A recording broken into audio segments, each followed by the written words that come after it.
Or you create the problem, but you get someone else to be blamed for it. You then report that problem through the media in the way you want it reported, because the media is owned by the same people that own the banks and etc. You get the public to react to your problem by saying something must be done, this can't go on, what are they going to do about it? And at that point, they, who have covertly created the problem and blame someone else, who've gleaned that reaction of do something, then offer the solution to the problems they have created.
It happened on a Delta Northwest Airlines Airbus 330, the one you see here, inbound from Amsterdam to Detroit. That's when officials say a passenger, a Nigerian national, tried to detonate some kind of explosive. A Nigerian national ignited a small explosive device at the end of an international flight in Detroit earlier today. Also, according to this bulletin, this passenger is claiming to have extremist affiliation and claims the device was acquired in Yemen, along with instructions as to when it should be used.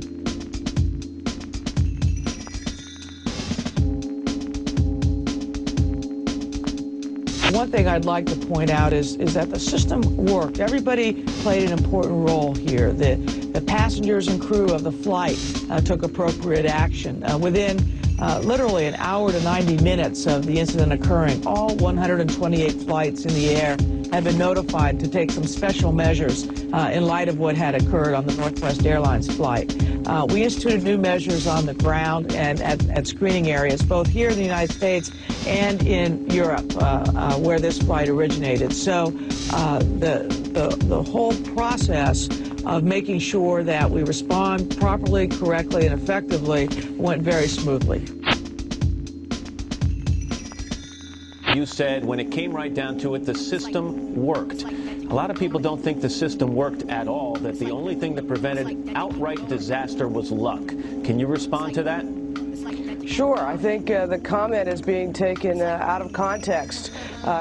What I'm saying is once the incident occurred, moving forward, we were immediately able to notify the 128 flights in the air on protective measures to take, immediately able to notify law enforcement on the ground, airports, both domestically, internationally, all carriers, all of that happening within 60 to 90 minutes. So you're only talking about what happened after this man tried to ignite that explosive device on a plane. You would then concede that the system prior to that, the system that's supposed to prevent something like this from happening, failed miserably. It did, and that's why we are asking a lot of the same questions I heard you asking before this interview. What I would say is that our system did not work in this instance. No one is happy or satisfied with that. An extensive review is underway. And also, what is really lacking always for us is you don't give the motivation of why they want to do us harm. I mean, you never hear what you find out of why. Al-Qaeda is an organization that is dedicated to murder and wanton slaughter of innocents. What they have done over the past decade and a half, 2 decades, is to attract individuals like Mr. Abdul Muttallah and use them for these types of attacks. He was motivated by a sense of religious sort of drive. Unfortunately, Al-Qaeda has perverted Islam and has corrupted the concept of Islam so that he's able to attract these individuals.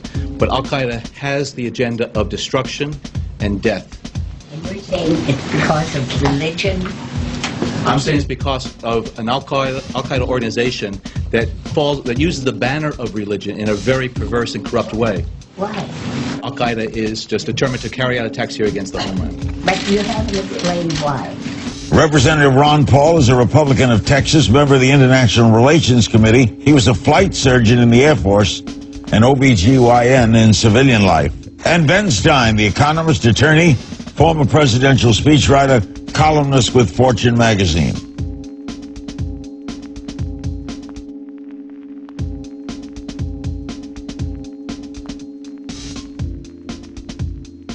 The one thing that is missing here is never asking the question, what is the motive? Muttallah Magala, you know, he said why he was he did it. He said it because we bombed Yemen 2 weeks ago. That was his motive. Osama bin Laden said that he has a plan for America. First, he wants to bog us down in the Middle East in a no-win war. He wants to bankrupt this country, demoralize us, as well as have us do things that motivate people to join his radical movement. It seems like we have fallen into his trap, and if we only, you know, why is it off base? Today, when the gentleman indicated that